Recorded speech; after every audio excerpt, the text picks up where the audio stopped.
एक देश एक चुनाव के लिए जेपीसी का ऐलान हो चुका है। जेपीसी के लिए लोकसभा के 21 सांसदों के नाम का ऐलान हुआ है। राज्यसभा के 10 सांसद जेपीसी के सदस्य होंगे। जेपीसी में कांग्रेस सांसद प्रियंका गांधी का नाम भी शामिल है। बांसुरी स्वराज, अनुराग ठाकुर जेपीसी में शामिल हैं। संबित पात्रा, अनिल बलूनी, मनीष तिवारी जेपीसी के सदस्य हैं।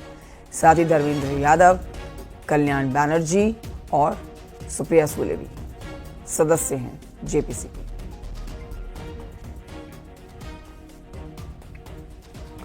संभल हिंसा की बात करते हैं। संभल हिंसा पर सियासत जारी है। नामजद आरोपी सपा के सांसद जियाउर रहमान बर्क ने इस मामले में खुद को बेगुनाह बताते हुए हाईकोर्ट में अर्जी दाखिल की है। उन्होंने दलील दी है कि सरकार उन्हें फंसाने की कोशिश कर रही है।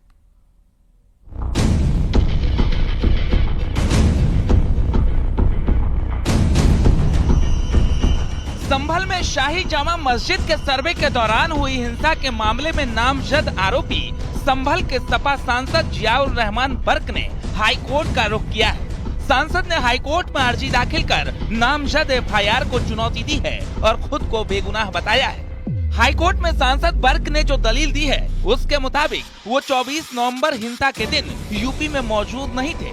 बेंगलुरु में एक कार्यक्रम में शामिल होने गए थे। लोगों के बीच जाकर उन्होंने शांति बनाने की अपील की थी। सियासी बदले की भावना के तहत एफआईआर दर्ज की गई है। उनका कहना है कि सरकार उन्हें बदनाम और उत्पीड़न करना चाहती है। बर्क की दलील जो भी हो, लेकिन संभल के मुद्दे पर सत्ता पक्ष और विपक्ष एक दूसरे के आमने सामने है। बीजेपी कह रही है कि संभल के सांसद जहां चाहे वहां जाए, लेकिन कानून अपना काम करेगा। सरकार किसी के साथ दुर्भावना से कोई काम नहीं कर रही। हाईकोर्ट जाए अच्छी बात है, कोर्ट कानून को माने ये और अच्छी बात है, लेकिन संभल में मानवता की हत्या हुई है। संभल में सनातन के नामो निशान मिटाने की वहाँ कोशिश की गई है और वो तब कोशिश हुई 1978 से लेकर के अब तक, जब गैर भाजपा शासन रहा। माननीय न्यायालय के दरवाजे को खटखटाने का सबको अधिकार है, उस पर हमारी ओर से कोई टिप्पणी नहीं। लेकिन अगर तथ्य इस प्रकार के मिले हैं कि समाजवादी पार्टी के सांसद और समाजवादी पार्टी के विधायक और समाजवादी पार्टी के दंगाई कार्यकर्ता संभल मामले में दोषी हैं, तो जांच के अनुसार कठोर कानूनी कार्रवाई होगी। तो मैं ये कहना चाहता हूं, जानबूझकर किया गया अपराध की श्रेणी में आता है, उसके लिए कोई बचाव का रास्ता नहीं। संभल हिंसा पर समाजवादी पार्टी कह रही है कि संभल के मामले पर प्रशासन पूरी तरह से झूठ बोल रहा है, लेकिन बवाल के बाद संभल में जो मंदिर मिले उस पर भी सियासत तेज है। संभल का एडमिनिस्ट्रेशन 100% झूठ बोला है। कभी जांच हुई तो ये एडमिनिस्ट्रेशन वाले जेल चले जाएंगे सब। आपकी सरकार में अगर भगवान का अपहरण हो रहा है तो ये आपके लिए शर्म की बात है। तो ये तो आप सोचिए ना, इसकी तो आपकी शर्म की बात है। और भगवान का अपहरण नहीं हो सकता। मैं लक्ष्मीकांत जी को कहूंगा कि भगवान के लिए कृपया हल्के शब्दों का इस्तेमाल ना करें। भगवान तो देने वाला है, भगवान को कौन अपहरण कर सकता है। फिलहाल संभल में जामा मस्जिद विवाद और मंदिर मिलने के मामले पर राजनीति तेज है और इसी बीच संभल में हो रहे बिजली चोरी की चर्चा भी सदन में गूंज गई। अब सांसद जियाउर रहमान के घर एक ऐसा मीटर निकला है जिससे बिजली तो आती थी लेकिन बिल नहीं।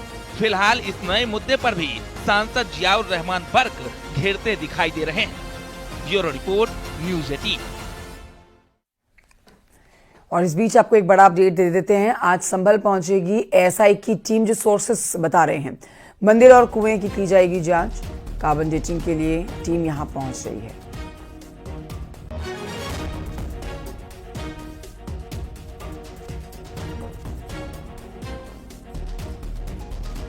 बीजेपी एमएलसी अवनीश सिंह पटेल ने विधान परिषद में सरकार से एक बड़ी मांग रखी है। अवनीश ने सरदार पटेल की 150वीं जयंती को लेकर प्रदेश में 150 सड़कों का नाम उनके नाम पर रखने की मांग की है। अवनीश पटेल ने सभी महानगरों, नगरपालिकाओं और नगर पंचायतों में एक पार्क का नामकरण सरदार वल्लभ भाई पटेल के नाम पर करने की मांग की है। अवनीश पटेल की तरफ से इस मांग को किया गया है। साथ ही मांग को कुर्मी वोट बैंक को साधने की कोशिश के तौर पर भी देखा जा रहा है। करता हूं कि प्रदेश में सरदार पटेल के व्यक्तित्व और कृतित्व पर शोध करने के लिए अंतर्राष्ट्रीय स्तर का शोध संस्थान स्थापित करने एवं 150 मुख्य मार्गों का नामकरण सरदार पटेल के नाम से करने और उत्तर प्रदेश के सभी महानगरों, नगर पालिकाओं, नगर पंचायतों में एक पार्क का नामकरण सरदार पटेल के नाम कर उन पार्कों में सरदार पटेल की मूर्ति और देश के आजादी के आंदोलन और राष्ट्रीय एकीकरण में उनके द्वारा किए गए कार्यों के शिलापट पर लिखा जाए, जिससे वर्तमान पीढ़ी को उनसे प्रेरणा मिल सके। कासगंज में सड़क हादसा हुआ है, जहां पर ढोलना मार्ग पर गांव साधु नगला पर ट्रैक्टर ट्रॉली और मैक्स पिकअप में जोरदार भिड़ंत हो गई है। इस घटना में बच्चे, बुजुर्ग और युवक कुल मिलाकर 29 लोग घायल हुए हैं। 4 लोगों को रेफर किया गया आगे। सभी लोग अतरौली के तरेंची में नामकरण संस्कार में जा रहे थे।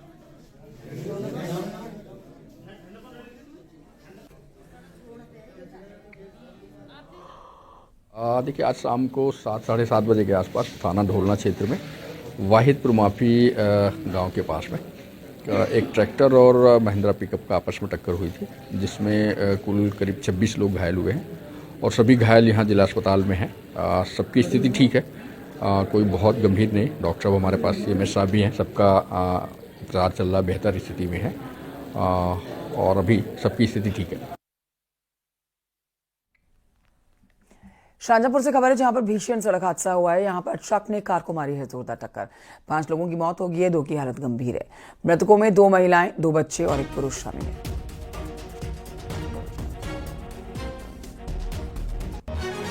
तो ये तस्वीरें आपको दिखा रहे हैं, हादसे की भीषण तस्वीरें आप देख सकते हैं। ट्रक ने कार को मारी है जोरदार टक्कर। कार में सवार लोगों में आपको हम जानकारी दे रहे हैं कि 2 महिलाएं, 2 बच्चे और 1 पुरुष, लगभग जितने लोग कार में सवार थे उनकी मौत हो गई है। कार के परखच्चे उड़ गए हैं, देख सकते हैं आप। तेज रफ्तार का कहर, भीषण सड़क हादसा जो कि शाहजहांपुर में हुआ है। ट्रक ने इस कार को मारी है टक्कर। कार की हालत देखिए आप। कार में जितने भी लोग सवार थे उनमें 5 की मौत हुई है और 2 की हालत गंभीर बताई जा रही है।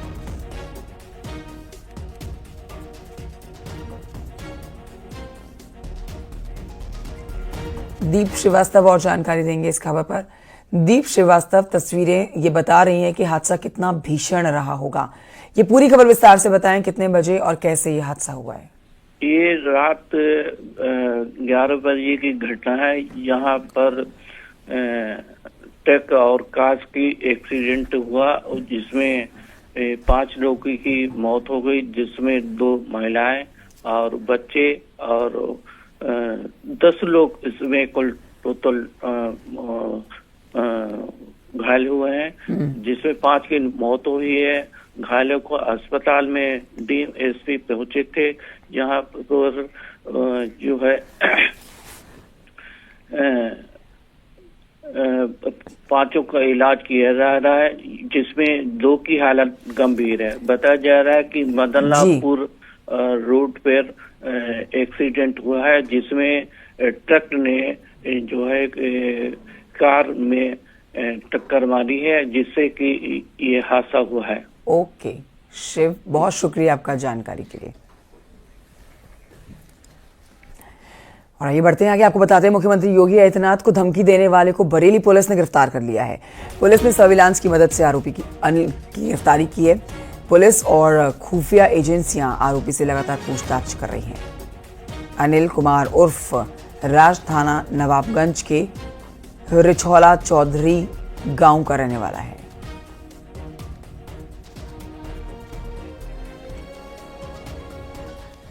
दिल्ली NCR में हवा जहरीली हो चुकी है। इस पर अपडेट ले लीजिए कि दिल्ली में AQI गंभीर श्रेणी में पहुंच चुका है। जी हां, नोएडा भी इससे अछूता नहीं है। नोएडा और गाजियाबाद दोनों ही जगहों पर air quality index red zone में पहुंच चुका है, जो कि बेहद खतरनाक श्रेणी है। Greater Noida dark red zone में है। दिल्ली NCR गैस चैम्बर में तब्दील हो चुका है। दिल्ली NCR का एयर क्वालिटी इंडेक्स खतरनाक निशान पर पहुंचा हुआ है। कई जगहों पर उससे आगे ये निशान पार कर चुका है, यानी कि खतरनाक से खतरनाक श्रेणी में पहुंच चुका है।